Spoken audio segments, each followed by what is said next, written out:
Hello to the pessimistic, optimistic, and everyone in between. My name is Connor Philippi, and welcome back to the Minnesotan Sports Podcast, where the theme the last couple weeks has been a win is a win. I mean, the Vikings win 12-7 against the Jags in a game that's about as close to a loss as you can possibly feel like, while also getting a win in the column. Like, this game did not feel like a win because it showed a lot of cracks that the Vikings have that they're going to have to find some way to fix. Because I'm going to be completely honest with you and be upfront. When I imagined what the Vikings were going to be this year, this is the team I imagined. And we completely defied expectations the first few weeks of the season. You know, we went undefeated for 5 games, and then these last couple games, it really feels like this is the version of the Vikings that people expected, and I really hope it's not the version of the Vikings that's here to stay. Sam Darnold played like his old self today. Like, he was 100% the type of quarterback we were afraid he was going to be when we signed him. The type of quarterback that just throws the ball willy-nilly, trying to force it to everyone. You know, seeing a superstar in Justin Jefferson and just deciding to let the ball loose to him regardless of what the coverage is.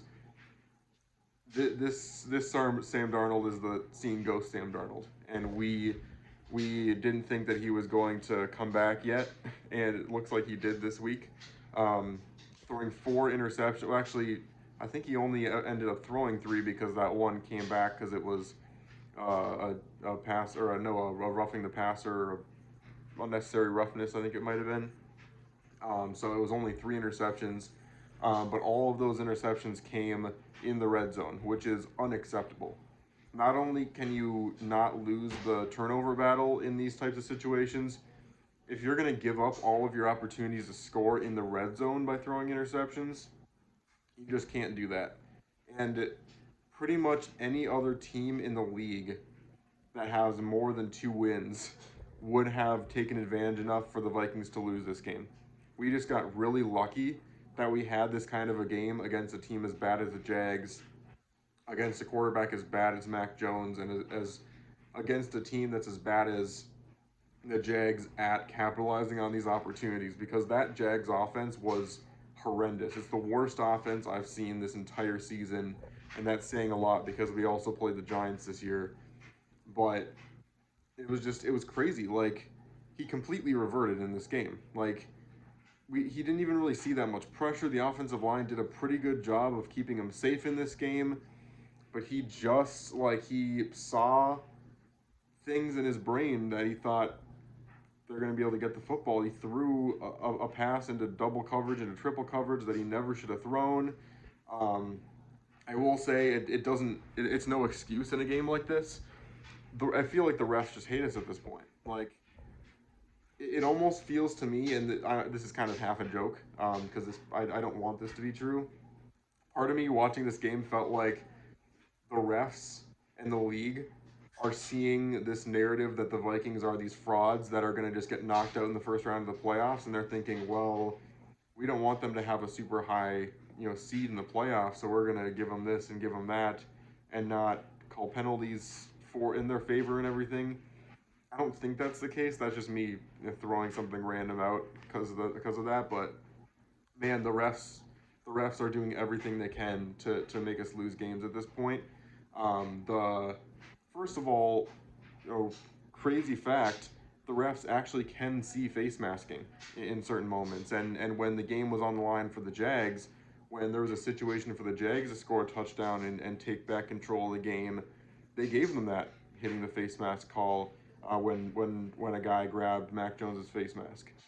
Not when Sam Darnold was literally pulled back by his face mask in the end zone a couple weeks ago, in prime time. But and then on top of that, that second interception, I mean, it wasn't an interception. He bobbled it, but that clear and what's the verbiage they always use? Clear and indisputable evidence, or no? They need clear and obvious evidence. That's the stupidest thing in all of sports. Because why would you base the decision you're eventually going to make off of the first call you made when you were watching it in the heat of the moment in real time. And then now you're getting the assistance of replay assist, and you're saying, well, it has to be clear and indisputable and everything. No. Watch the replay and watch that replay as if you're watching that play for the very first time. Like, quick, to your mind, what would you call in that instance when it's actually slowed down for you to watch? For, like, if there's going to be a review, it means you're not confident about your first call. So completely disregard what call you made at the beginning then when you're reviewing plays. It's the stupidest thing to me, and you're gonna have to trust me that I have that opinion in every game, even when it doesn't affect the Vikings. I've always thought that was dumb. But just in general, the refs have been horrible these last few weeks, not just for the Vikings, but for the rest of the league. Hopefully they get that fixed, but that being said, that that was no excuse. The Vikings need to win that kind of a game by 3 possessions. In a game where the Jags, after that first possession, had nothing.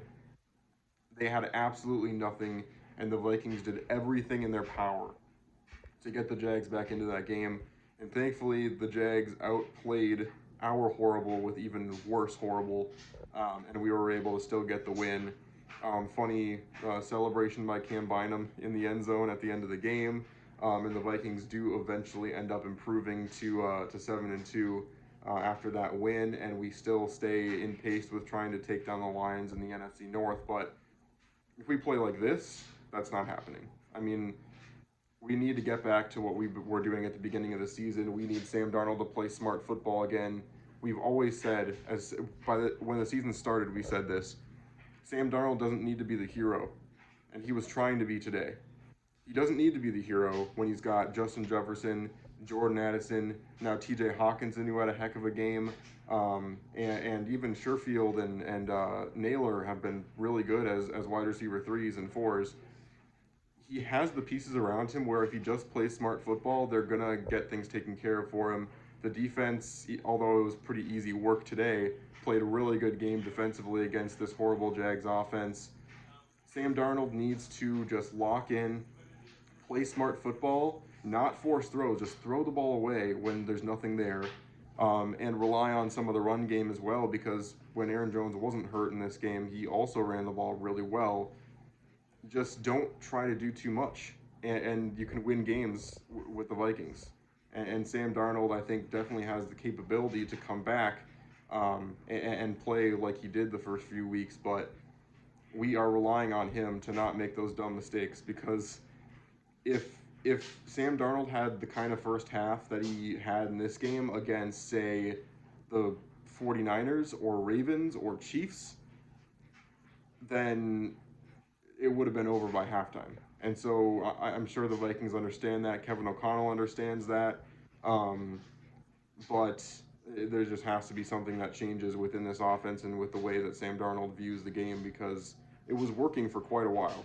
And I think he had a rough game in that first loss to the Lions.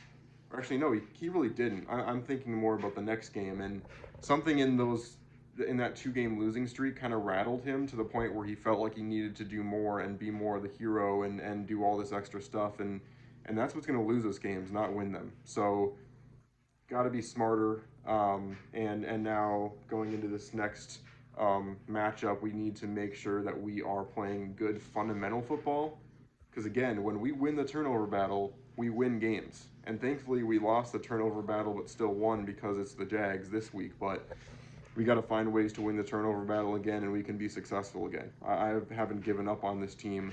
You know, you can't say you give up on a team that's 7-2. You know, there are reasons why we got to this point and the reasons why we got to this many wins so far.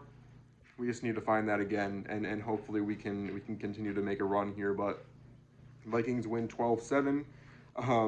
Romo probably didn't go into this game in his first kicking start with a team in the NFL thinking he was going to be the only source of points for the entire team, but it ended up happening.